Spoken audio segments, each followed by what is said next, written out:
Everybody, I am back with another weekly devotional video, and this is going to be as normally I do, just my thoughts. Hopefully I can focus them in. That's what I've been trying to do, and I'm rolling my eyes at myself. Okay, I thought I would title this one, Don't Let Your Anger Steal Your Victory.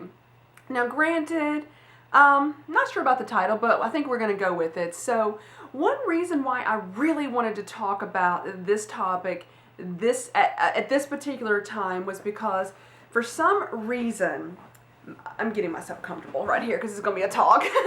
For some reason this week, I encountered, let me tell you, I have lost count of how many people that I encountered this week that just were so mad, aggravated, in a horrible mood this week, and I'm like, what is going on?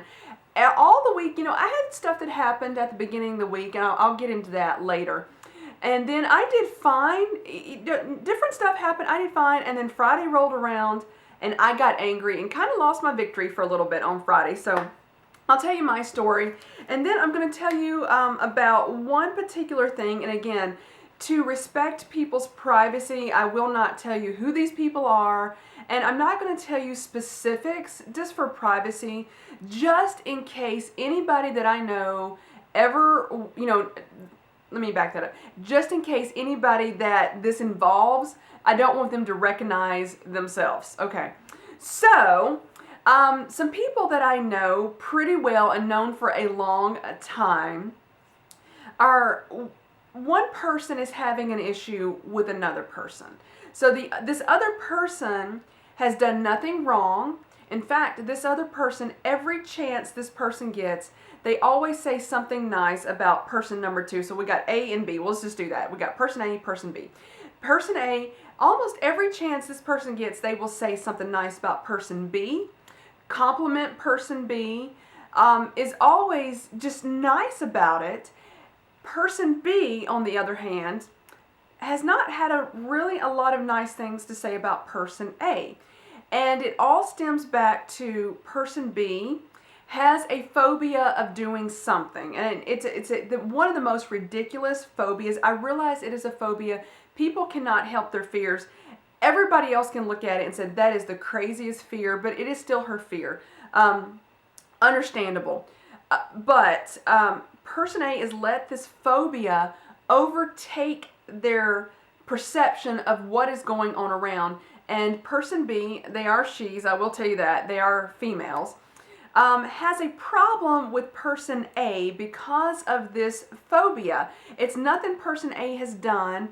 It is just something strange. Well, person B, for the past several weeks, but it got really strong to this week, that she literally made herself sick with anger because of some misperceived perception that she thinks this other person is doing that has something to do with her phobia. And I realize it's convoluted, but what is going on between them two really doesn't matter. It could be a minor thing, it could be a huge thing, but you've got one person that has no idea this other person is angry with them, and instead of maybe even talk, if person B would talk to person A and say, hey, I think this is going on, could you help me out? I've got an issue.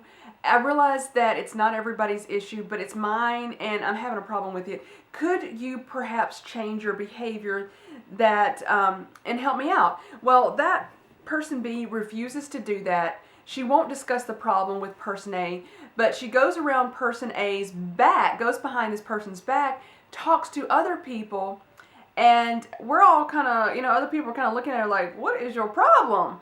But she has let this phobia really let this anger that's just growing inside of her, and you've got an innocent person over here, and I'm going, should I say something? Should I not? I have tried to talk to her. I don't want to stick my nose where it doesn't belong, because I've done that before, trying to be helpful. It backfired on me, bit me in the tuchus, and I said, I'm not going to do that again, but that's a whole nother issue. But and where I want to get at is, don't let your anger steal your victory. So person B has let this let this thing manifest to where it's become anger, and she has physically made herself sick over this. And other people can look at it and go, this is so trivial. Number one, this other person has not done anything to you, and there's witnesses. And I'm kind of thinking, how do you talk to somebody like that? But she does realize, she did talk to me, and she says, I've got to stop this. She said, it's my issue, it's not the other person's issue.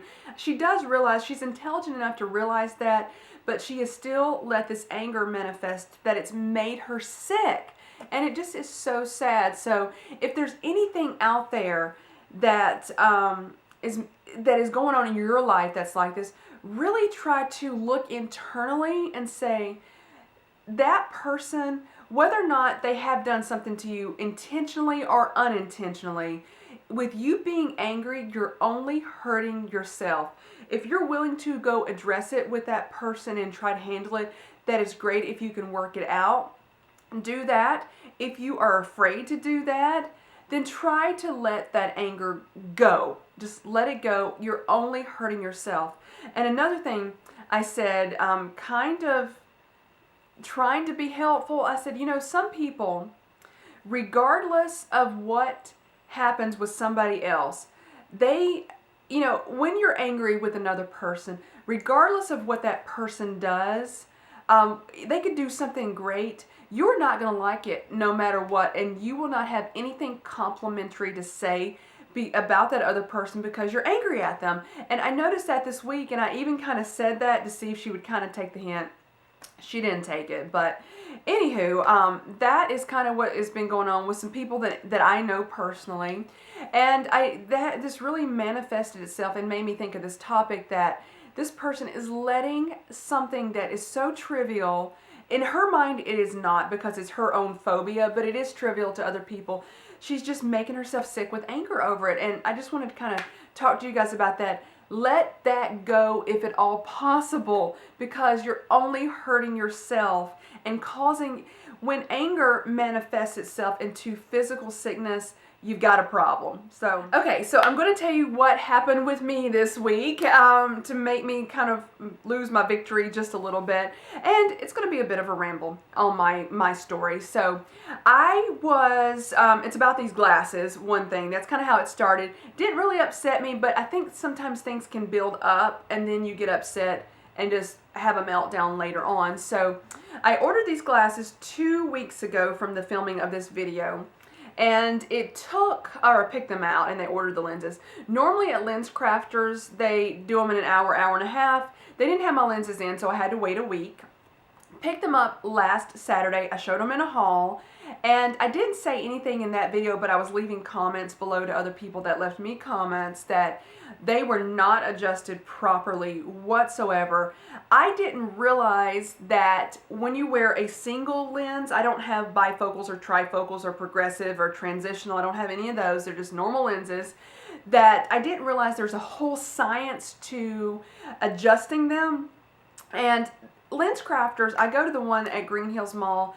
They are the nicest people in the store, and they have two really good people, that more than two people, but there's one man, his name is Ken. He does amazing job at adjusting glasses. He is awesome. So if you're in Nashville, you need some glasses, go to the Lens Crafters at Green Hills and ask for Ken. He's the best. Not sponsored by them, not getting paid to say that, just throwing that out there because he is awesome.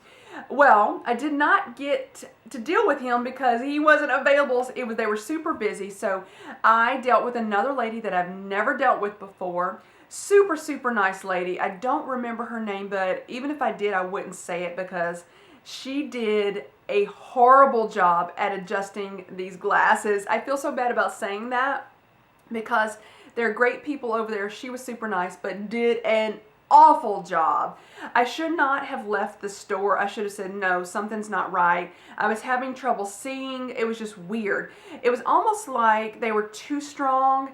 And if you wear glasses and they're not adjusted right, sometimes you feel like you can't figure out where to step or where to move, or objects are not where they're supposed to be. You feel like you need to step higher than sometimes you need to do. Anyway.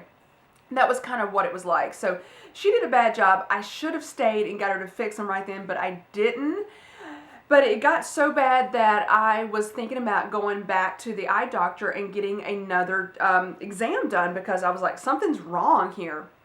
Well, I went back on Monday and met with a different lady, thank goodness, in a roundabout way. She knew immediately that they were not adjusted properly. I was like kind of moving them around. I was like, okay, I can see better if I lift them up this way.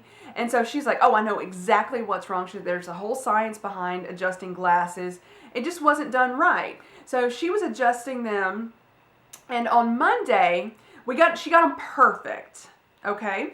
Got them perfect. Well, on Monday, it was extremely hot and sultry in Nashville. The Uverse guy was here, and I was kind of following him around. I got Uverse cable and internet, and I was kind of following him around after I got back. And I got so hot and sweaty, and these glasses are heavier than the ones I'm used to.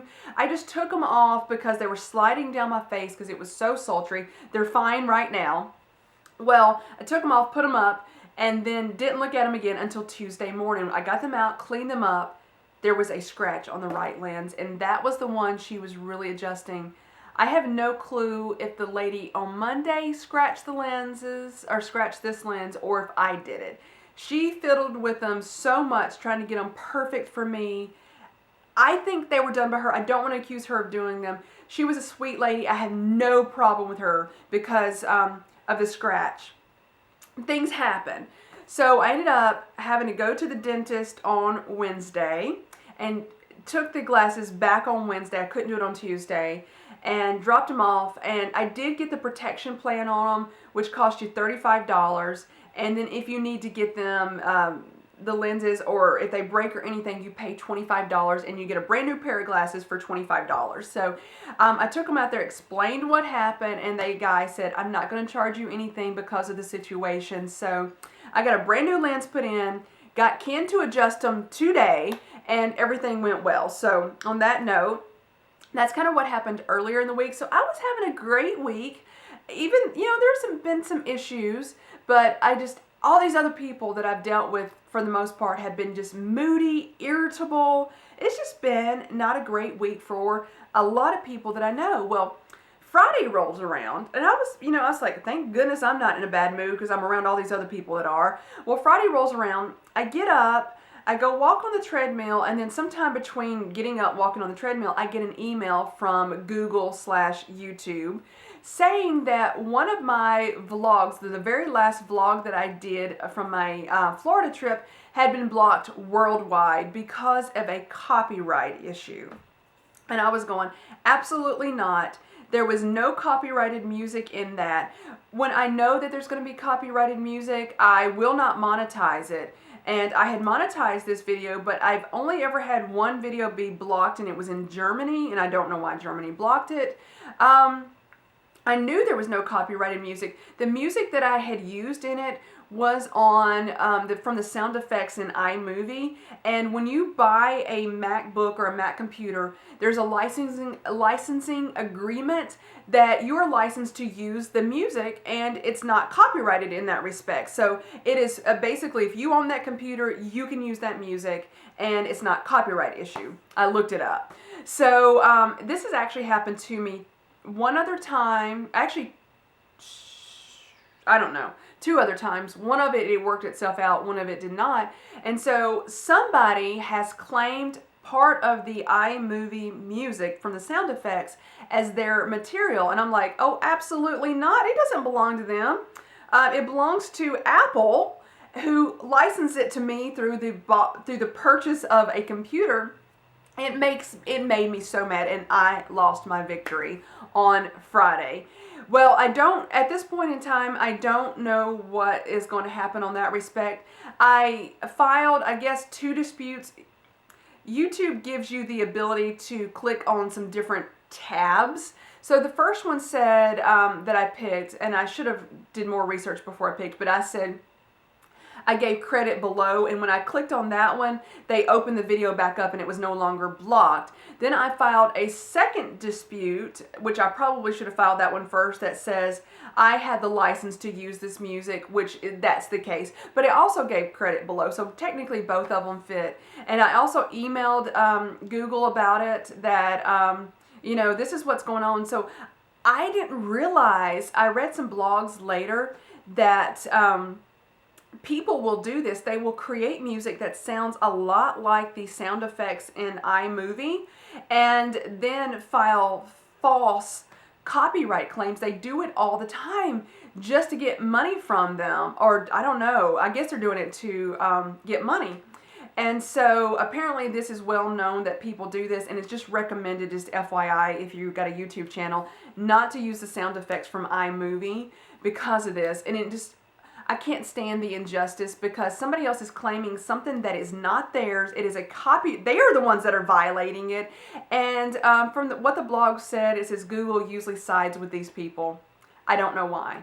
It infuriated me, and I'm almost working myself up over it again, but I am not going to let that steal my victory. I am in a great mood right now, but that did steal my victory on Friday. I got over it. I didn't hold it in.